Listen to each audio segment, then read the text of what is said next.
Hello there, Fanatics. I'm Dan Brown from asortofinterestinglife.com. There's a boat about to go past, so let's quickly get the camera on a tripod and dive into my Filofax. If you're unfamiliar with my videos and haven't already guessed, then yes, that is the view out of the window, and I do live on a little boat. And this here is my humble little desk with various writing bits and pieces. I've reintroduced the Filofax into my life. This is the A5 Domino Filofax. And I basically was not getting the jobs done, falling behind with me writing and YouTubing and general jobs on the boat. So I thought, you know what, let's dive back into the world of Filofaxes. Here we go. Right, first things first, as I say, this is the A5 Domino Filofax. If we pop this open, we'll just have a look at some of the basic things that I use. And also throw in that random picture I did many years ago now when I first had this Filofax, about just over 2 years ago, maybe about 30 months ago. Goodness me, it's a long time. But since reviving this a couple of weeks ago, I have decided to get myself some of these because I love these little tabs. Use them for an awful lot of stuff, as well as obviously post-it notes are always handy, and the little tab style notes. I've got some standard Stedler, however you want to pronounce that, I don't know, standard sort of biro. These are the triangular ones.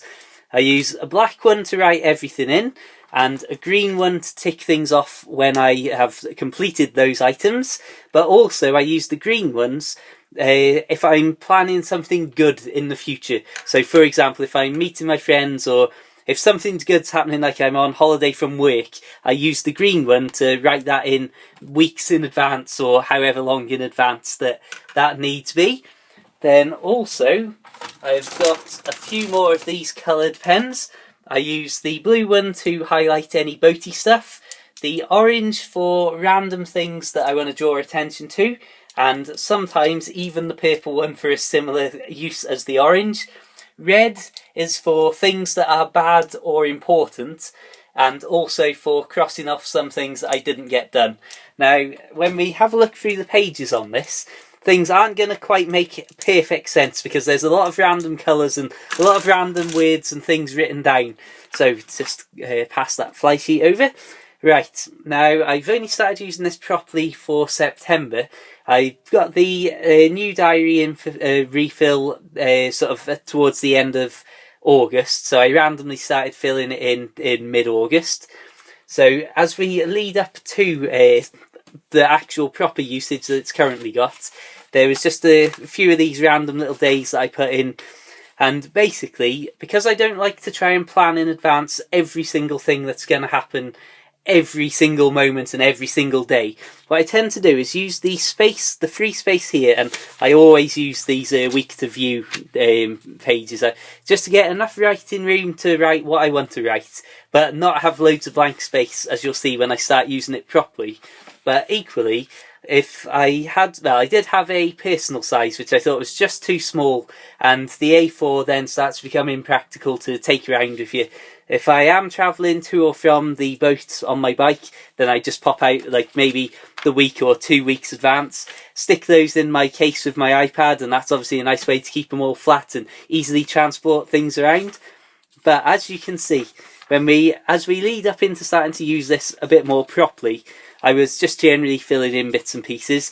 As I was saying, I like to write in what I want to do for the week in this notes section here, and then as the days of the week progress, start to fill in where I want to do these things and what I want to do, because obviously there's all sorts of different things from the weather and what I might want to do in terms of boating that can change as time goes on. So what I normally do is, as you can see, writing work in red there, as once again, those are not the best things. My friend ended up in hospital on that day and came out on that day. So immediately, as soon as I started using this, literally the second day of September, or well, I think it even went in on the 1st, but literally immediately all of my plans started to go completely awry, because who can plan for somebody literally without any expectation or notice being taken to hospital? So that similarly had a random deorganising effect, and goes to show why I try to not plan things meticulously and just go, right, I want to get this done, I want to plan these books, I want to do this, do that, and then as time goes on, just put these different bits and pieces in, as I say, as the week goes on. this is the current week. And once again, unexpectedly, about 2 weeks ago, one of my family members had to go into hospital, but that was at least a couple of weeks' notice for this week. It was meant to be next week, and then it got brought forward. So again, all of the planning and all the things where I'd moved the boat out to, everything was completely thrown completely out of where I actually wanted it to be. So now there's all sorts, as you can see, there's these little bits of pieces written in that of the hospital and operations happening. No need to go into too much detail, but because of that, that obviously then again means that going back to having just the things that I want to get sorted there means, right, this is what I want to get for this week, and then filling in this information of, right, when do I want to move the boat, what's happening with my family, am I meeting any people? After you start to fill in those things, as well as obviously work and stuff like that, that then starts to give you the picture of your week. That means, right then, if that's how we're going to be doing it, then on that day I'll have a few hours in the morning before I meet them, or on this day this will happen, if on this day that'll happen.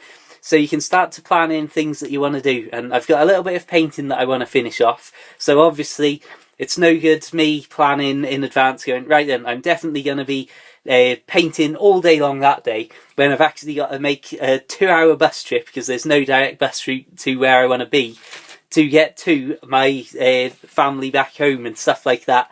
So that's my general usage at the moment in terms of the diary. As you can see, once again, I start to fill in these, what do I want to do next week, and there's obviously nothing really in here planning wise. Then I've got a time off and it's payday at the start of October, so those are already filled in. I'm going to just look up simple mooring details and things like that. So those are nice, simple, straightforward things that you can put in and go, well, I'm definitely on holiday, I'm definitely doing this, and this is when I want to get that done. And that's about as far ahead as I plan. Just the most basic, simple things.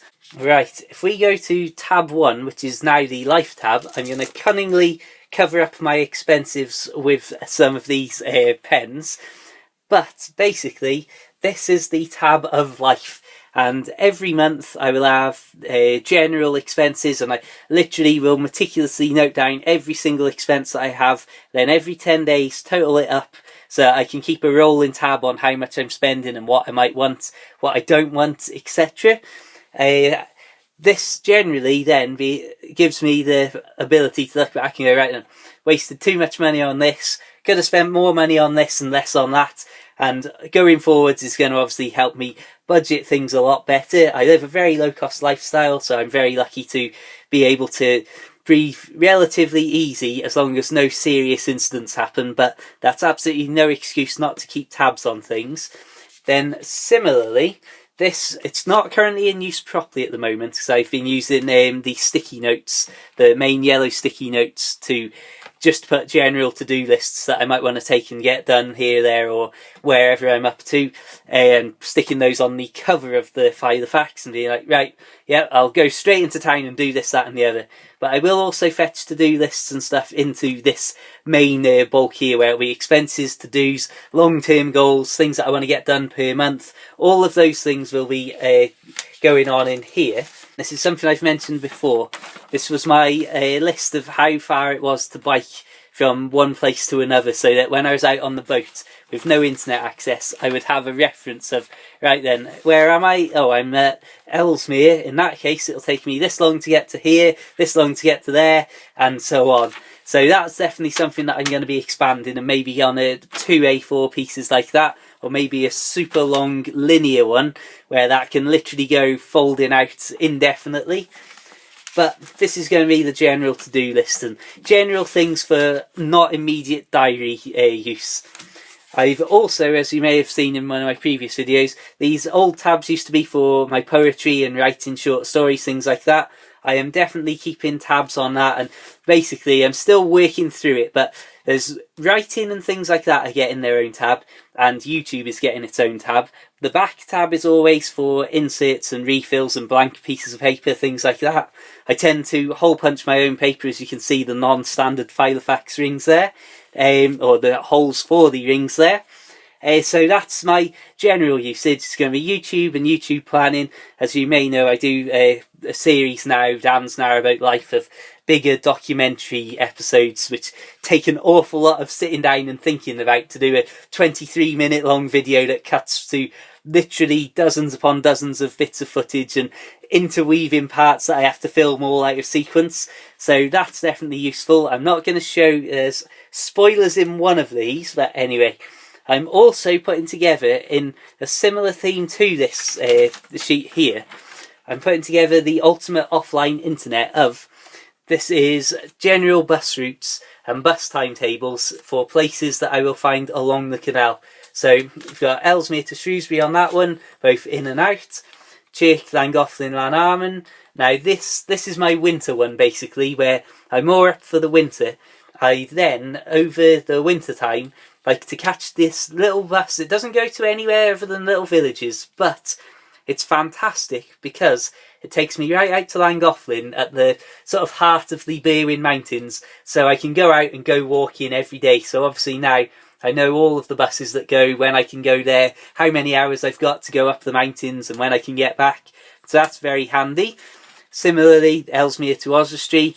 This one's this is the cheap bus, I think. Yep, this is the good bus. Again, that's self-explanatory. Simple bus times. Whitchurch to Wrexham. Again, this is not to anywhere that I really want specifically to go. If I'm in Whitchurch, I can buy all the shopping that I need to. But being at Whitchurch would put me at about maybe a 25-mile bike ride back into Oswestry where I work. So obviously, being able to have these bus times to get into Wrexham, I can then look and line these up and figure out how long it might take me to get to Wrexham, what time I might arrive there if I go on a certain bus, and then plan from that which the next bus into Oswestry or the next bus to somewhere that might be more useful and I might want to get to at the ultimate goal of a 2-bus trip journey. Then obviously having these other random bus things thrown in is very useful.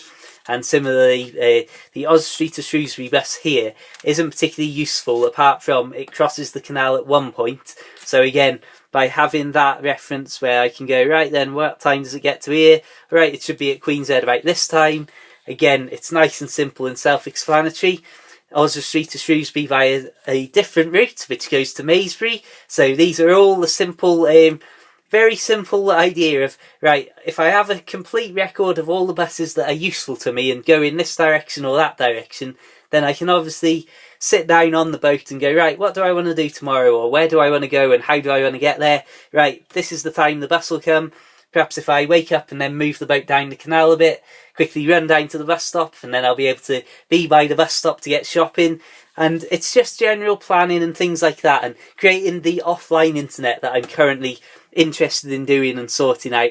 And like I say, things like, I'm not sure if I've got them in here yet, or whether I've still got an awful lot of loose sheets of paper that need hole punching and putting in order. But again, there's no need to go too much into detail of this sort of thing. The only other thing of note is this, my Midori Traveller's Notebook. This is what I use as my general diary and journal in terms of like remembering things and writing about the day and thoughts and feelings and what's happened. And also I have a plain notebook in the back here that I use as a general notebook and shopping lists, things like that. Anyway, I'll say thank you very much for watching. Check out my other videos. There's plenty more notebooks and Filofaxes and goodness knows what else to see. And until the next time, really, have a fantastic day. Subscribe, like the Facebook page. Feel free to add me personally on Facebook and Twitter for lots of boat life updates. And of course, check out my books available for the Kindle. Check out The Narrowboat Lad first if you're interested. Only £1.53. But until the next time, I'm going to say farewell. Keep it paper-based and have a fantastic day. See you around soon.